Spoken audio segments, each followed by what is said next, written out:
Hi students, how are you? I hope that you are fine today. So today we will continue our lesson. Jadi kita bakalan melanjutkan materi kita masih di chapter 1. Nah, di chapter hari ini kita bakalan membahas tentang new material. Apa itu? Kita move. So we are going to learn about pronouns. Jadi ada yang pernah dengar apa itu pronouns? Oke, good job. Kalau misalnya ada yang nggak tahu tentang pronouns, let's remove. Apa sih itu pronouns? So, pronouns are words that take the place of a noun. Jadi, pronoun itu adalah kata-kata yang menggantikan kata benda. Jadi, dia itu adalah kata ganti yang menggantikan kata benda. Gimana sih, Miss, maksudnya? Oke, jadi we will talk more about pronouns itself, but before that, let me introduce about pronouns.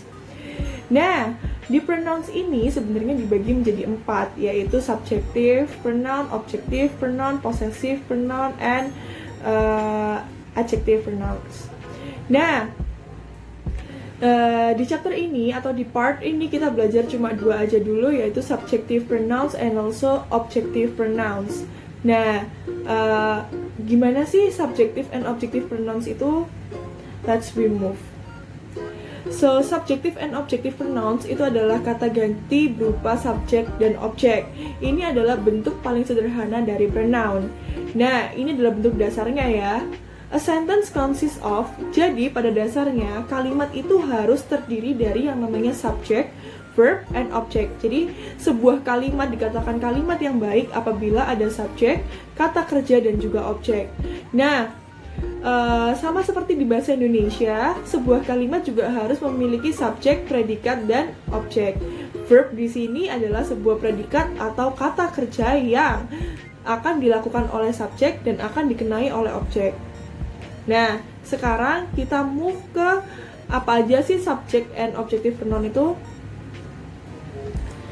Nah, ada beberapa contoh tentang subjective and objective pronoun, siapa yang menjadi subjek dan siapa yang menjadi objek. Nah, di sini ada saya, kamu, mereka, kita, dia laki-laki, dan benda. Miss Titan pasti yakin banget kalau kalian udah tahu apa itu yang namanya subjek, karena itu selalu ada di awalan kalimat yang menunjukkan kalau dia sedang melakukan sesuatu. Nah, seperti I, you, they, we, she, he, dan it. Itu adalah sebuah subjek. Dan ada juga me, you, them, us, her, him, and it. Yang mana dia juga sebagai objek. Dan dia akan digantikan dan letaknya akan ada di belakang. Nah, sampai sini kalian ada pertanyaan? Apa belum? Kalau ada, kalian save dulu dan ditanyakan nanti. Sekarang we move to subjective pronoun. Nah, subjective pronoun adalah sebuah pronoun yang acts as a subject of a sentence. Jadi sebuah kata ganti subjektif yang bertindak sebagai subjek kalimat. Nah, subjective pronoun sendiri ini terletak di awal kalimat karena dia berbentuk subjek dan dia harus melakukan sesuatu atau pekerjaan. Contohnya di sini ada I, you, they, we, she, he, it. Dan contohnya juga ada I am a student, saya adalah seorang murid. She is my friend, dia adalah teman saya. They are playing football, mereka sedang bermain sepak bola. Nah, I, she, and they di sini adalah pelaku utama atau subjek. Oke, jadi dia ada subjek karena dia ada di depan kalimat. Nah, Miss Titan pasti yakin kalau kalian udah ngerti tentang subjek. We move to objective. Nah, objective di sini adalah pronoun that acts as a object of a sentence. Jadi sebuah kata ganti objektif yang bertindak sebagai objek kalimat. Di sini ada me, you, us, them, him, her, dan it. Jadi di sini itu objek yang menggantikan atau refers to biasanya. Contoh nih, I know him so well. He has many cats. He feeds them. Nah, he has many cats. Dia memiliki banyak kucing. Dia memberi makan kucingnya setiap hari. Them di sini itu reverse-nya ke kucing. Them di sini itu reverse-nya ke kucing-kucing. Jadi them di sini adalah objek yang merajuk kepada kucing. Sedangkan he di sini adalah subjeknya. I told you the secret. Aku bilang ke kamu sebuah rahasia. You di sini bukan subjek tapi objek karena ini adalah seseorang yang dikenai pekerjaan.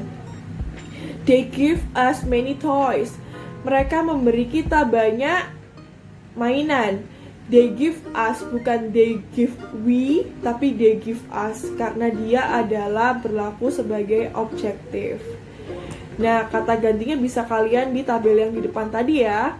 Sampai sini kalian ada pertanyaan tidak? It's easy, right? It's quite easy. Jadi ini adalah bentuk dasar dari subject and objective pronoun. Nah, kalau kalian gak ada pertanyaan, kita move ke exercise ya. Nah, ini ada contoh latihan. Miss Tan kasih waktu 20 detik dari sekarang untuk kalian coba menjawab example ini. Yuk, 20 detik dari sekarang.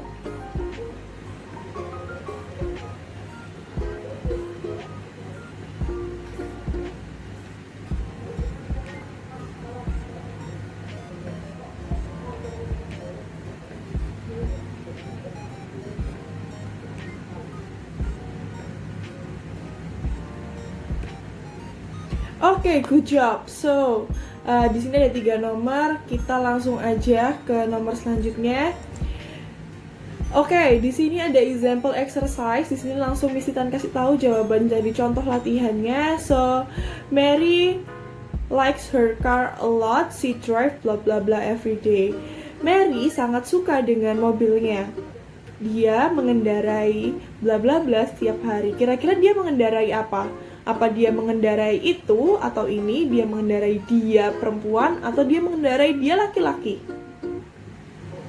Good job. Jawabannya adalah it karena dia refers ke her car. Dia merajuk kepada mobil, jadi dia harus pakai it. Next, Tim has just bought a new smartphone. Bla bla bla can be on standby for 2 days. Nah, di sini ada 2 kalimat dan titik-titiknya berada di depan atau di awal kalimat yang kedua. Jadi dia pakai he, him atau it. Very good, pakai it karena Tim has just bought a new smartphone. Tim baru saja membeli sebuah gadget pintar baru. Nah, itu dapat menyala selama 2 hari.